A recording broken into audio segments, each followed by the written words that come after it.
Hello everyone, welcome back to my channel.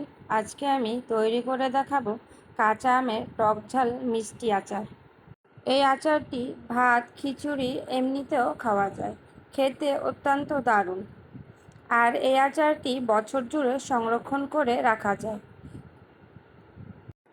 চলুন তাহলে দেখে নিই। এখানে আমি 1.5 কেজি পরিমাণ আম নিয়ে নিয়েছি। কাঁচা আম ধুয়ে আমি ছিলে 4 টুকরো করে কেটে নিয়েছি। আর নিয়ে নিয়েছি 1 কাপ পরিমাণ সরিষা বেটে আমি এর মধ্যে হাফ চামচ হলুদ গুঁড়ো দিয়ে মিশিয়ে নিচ্ছি। এখন আমি এই কাঁচা আমের মধ্যে এগুলো ভালো করে মাখিয়ে একদিন পুরো রোদে রেখে দেব। আপনারা চাইলে বেশি কম করে নিতে পারেন।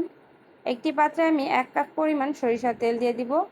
তেলগুলো ভালো করে গরম হয়ে আসলে এর মধ্যে দিয়ে দিব কাঁচা আমগুলো। এগুলো দিয়ে আমি কিছুক্ষণ ভালো করে নাড়াচাড়া করে নেব। আপনারা চাইলে এখানে সরিষার তেলটা একটু বাড়িয়েও দিতে পারেন, কারণ এই আচারের তেলগুলো খেতে অনেক মজা হয়। তারপরে আমি এর মধ্যে দিয়ে দিব চিনি।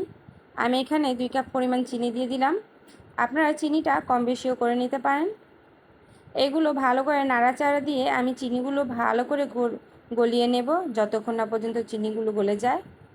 এই তো চিনিগুলো গলে গেছে।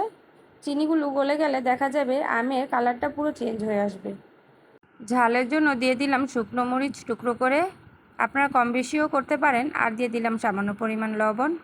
যেহেতু এই আমগুলো সংরক্ষণ করব, তাই বেশি করে জাল করে নিতে হবে। তো আমি এই আমের আচারগুলো অনেকক্ষণ যাবৎ জাল করে নিয়েছি।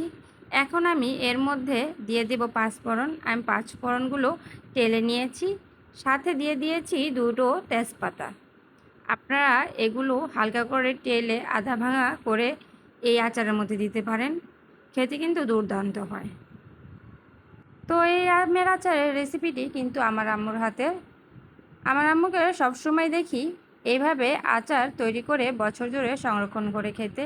খেতে কিন্তু দুর্দান্ত হয়। আপনারা চাইলে ট্রাই করে দেখতে পারেন। আমি 5 ফোড়ন দিয়ে আর তেজপাতা দিয়ে কিছুক্ষণ ভালো করে জাল করে নিচ্ছি। জাল করা হয়ে গেলে এই তো তৈরি হয়ে গেল টক ঝাল মিষ্টি আচার। এই আমের আচারটি খেতে কিন্তু দুর্দান্ত। ট্রাই করে দেখতে পারেন এবং বছর জুড়ে সংরক্ষণ করেও খেতে পারেন। খিচুড়ি, ভাত যে কোনো কিছুর সাথে পরিবেশন করতে পারেন। এমনিতেও খেতে খুবই দারুণ। আর আমার রেসিপিটি যদি আপনাদের কাছে ভালো লাগে, অবশ্যই আমার চ্যানেলটিকে সাবস্ক্রাইব করে দিবেন আর পাশে থাকা বেল আইকনটি প্রেস করে দিবেন। পরবর্তী ভিডিও দেখার আমন্ত্রণ রইল। আল্লাহ হাফেজ।